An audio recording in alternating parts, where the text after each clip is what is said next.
Hi there. I don't go to the doctor very often. Last time was in January or something like that. And then I was quite surprised because I was reading I got some medicine and I reading the information about the medicine, and it had some pretty serious diseases with occurrences that were quite high. So they had categories of 1 in 10, 1 in 100, 1 in 1000, 1 in 10,000, and I believe in the 1 in 1000 it was kidney failure that showed up. And I was thinking then, well, maybe because pharmaceutical companies have to renew or change the medicine all the time, because otherwise they lose their patent and they lose the control of the market.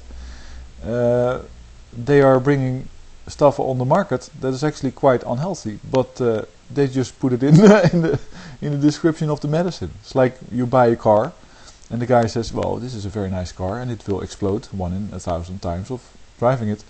So you know, and he just says bye, good luck. Those type of medicines may not be fit for market, but we all know that the FDA and all these type of checks is being eroded as we speak.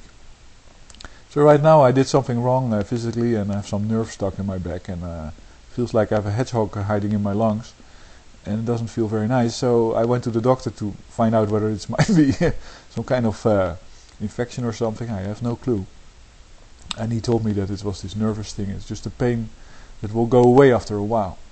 But I have no problem with pain that goes away after a while, because of course it's not unbearable, and when it's gone. When you do something right and wrong. So I'm not a very big enemy of pain in general. So I didn't ask for it, but he says, well, you can take this painkiller, or I'll write you a recipe. Here's a painkiller. And I went to the apocryphy, the guy with the pharmacy, and they gave me that box, but they also gave me this box, and this is a stomach tablet to protect your stomach against the painkiller, and that's fantastic. So I didn't request a painkiller, but they gave me one anyway, and I was just I like this doctor, he's a good doctor. So now they sell me the painkiller, and they sell me the stomach tablet to protect me against the damage from the painkiller.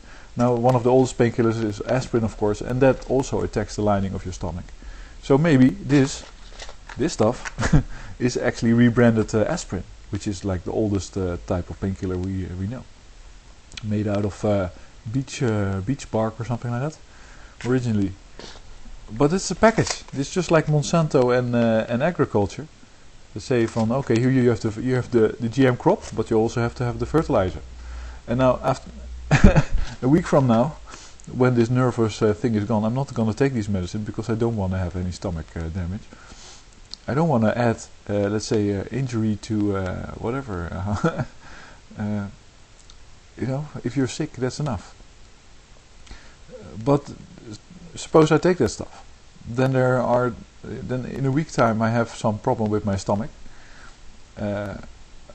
because the stuff didn't work, and then I go back to the doctor and he gives me a stomach tablet to help me with my stomach and a painkiller.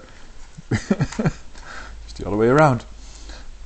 It's just amazing to me how I just don't want these type of things to happen, and I really think that these pharmaceutical companies, it's almost a good thing that they change the patent law so that they can now patent medicine for longer, and they only need to make slight changes to it. So you only have to, let's say, change